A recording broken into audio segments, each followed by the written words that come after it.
Welcome to CamLook, coming to you from the Cincinnati Art Museum, where every day at 10 a.m. we share an object from the permanent collection and pose questions for discussion. I'm Julie, a Cam docent. I'm pleased to observe Black History Month by sharing with you a relief sculpture in our collection by Elijah Pierce, who said, "God had a plan for me. He had some wood for me to carve."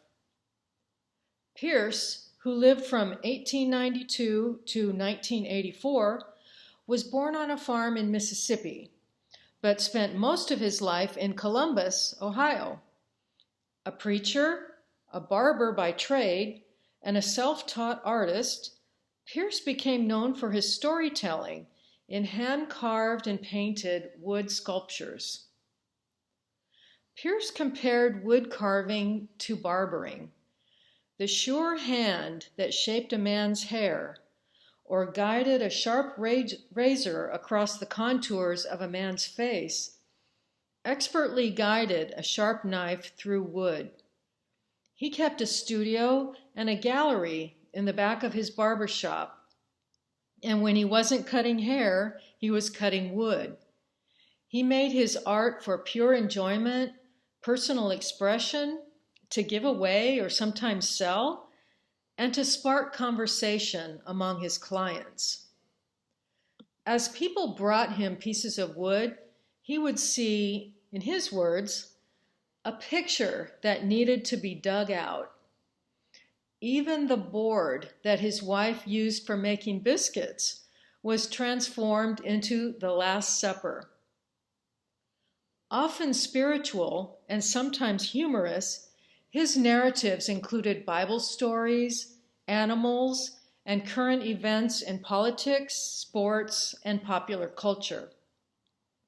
Perhaps his most well-known work, and his personal favorite, is The Book of Wood, a 2-foot square, 7-page wooden book containing 33 Bible scenes made in 1932 and now in the collection of the Columbus Museum of Art. Pierce and his wife traveled the country with it, preaching the gospel during the Great Depression when business slowed at the barber shop.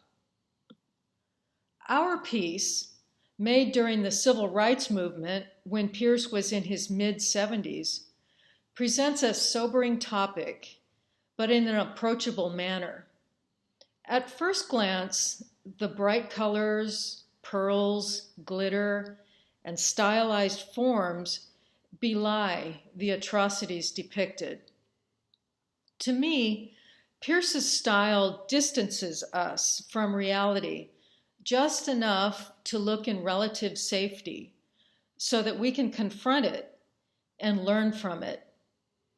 Entitled Slavery Time, this artwork is particularly poignant because it is a tableau based on real-life experiences relayed by his father, who was sold as a slave at the age of 4 and was sold 3 times before emancipation. Let's take a close look at how he dug out his father's story.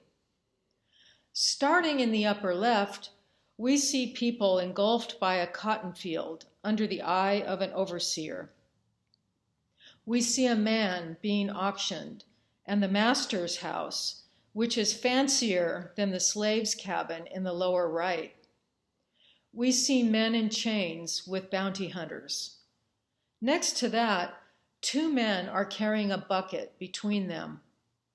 As recalled by Pierce's father, these men poured food into a communal trough for slaves to eat with their hands. Frederick Douglass had a similar recollection of that dehumanizing treatment of slave children. There's a well with 2 people working, along with a spotted dog and a brutal lashing happening at the bottom. Finally, a large portion of the design in the lower left is devoted to Uncle Sam granting 40 acres and a mule, the unrealized proposal of land ownership as restitution for slavery at the end of the Civil War. How would the history of racial inequality be rewritten if emancipated people had been provided this economic foundation? When we step back from the artwork, can you see a suggestion of the American flag in the overall composition? How did the artist achieve this? Thank you for joining me in recognition of Black History Month today, and we'll see you next time for another Cam Look.